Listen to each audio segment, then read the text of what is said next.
नमस्कार बंधुरा आमार चैनेले तुम्हादेर अनेक अनेक स्वागत। आबार अनेक दिन पर चले एसेछि एकटा छोटो मिनी ब्लग निये। तो आमी बिरियानी बाड़ीते प्रायई बानाई, बाड़ीते बानिये बेशी खावा हय। तो এই যে আজকেও বানিয়ে নিয়েছি, তো কিছুটা তোমাদের সাথে শেয়ার করলাম। আগে আলুটা যে কালারটা ছিল ওটা দিয়ে একটু সেদ্ধ করে নিলাম। আর এখানে চিকেনটা ম্যারিনেট করেছি, চিকেন বিরিয়ানি করব। টক দই, আদা রসুনের পেস্ট, পেঁয়াজের পেস্ট, একটু লঙ্কার গুঁড়ো দিয়ে আমি ম্যারিনেট করে রেখেছি। আর দেখো যা বিভৎস গরম পড়েছে, একদম ঘেমে গেছিলাম। তো দিনের বেলা বানাইনি, রাতেই করেছিলাম। আর এই যে পেঁয়াজটা কেটে রেখেছি, বেরেস্তা করব।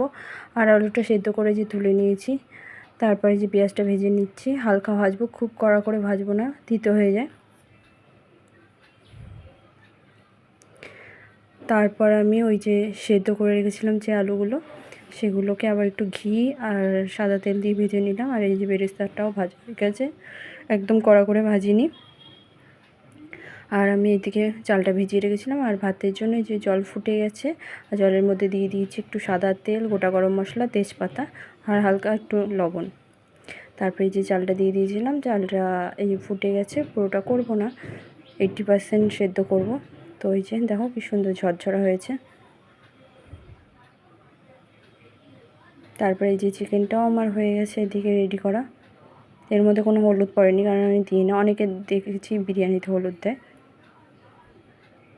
আর এদিকে সব আমি জোগাড় করে নিয়েছি। এই যে গোলাপ জলের মধ্যে কালারটা দিয়ে দিয়েছি। কেশর ছিল কিন্তু দুধ ছিল না, সে কারণে দিইনি। আর এইভাবেই আমি করি।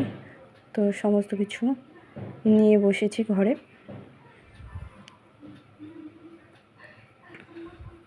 আর আমার বিরিয়ানি করার কোনো প্ল্যান ছিল না, তাই নর্মালভাবে কেটে এনেছিলাম চিকেনগুলো। তো ওই যে একটা লেয়ার করে পুরোটা সাজিয়ে দিয়েছি, উপর দিয়ে একটু বেরেস্তা আর ওই যে কালারটা গোলাপ জলে গোলা ছিল সেটা দিয়ে দিয়েছি। আর ফাইনালি দেখো এদিকে বিরিয়ানি রেডি হয়ে গেছে। আর আমারটা বেড়ে নিয়েছি, আর বেড়ে থাকতে কারেন্ট ছিল না, আর পড়েছে ওর মধ্যে একটা মশা। তো এটা আর আমি খেতে পারিনি, ওখান থেকে ফেলে দিয়ে চিকেনটা নিয়ে নিয়েছিলাম, কারণ চিকেন সব ফেলা যাবে না। তারপরে খেয়ে নিয়েছিলাম, খেতে খুবই টেস্ট হয়েছিল। তো এই ছিল আজকের ভিডিও। ভালো লাগলে একটা লাইক করে দিও, আর যারা নতুন আছো তারা চ্যানেলটি সাবস্ক্রাইব করে দিও।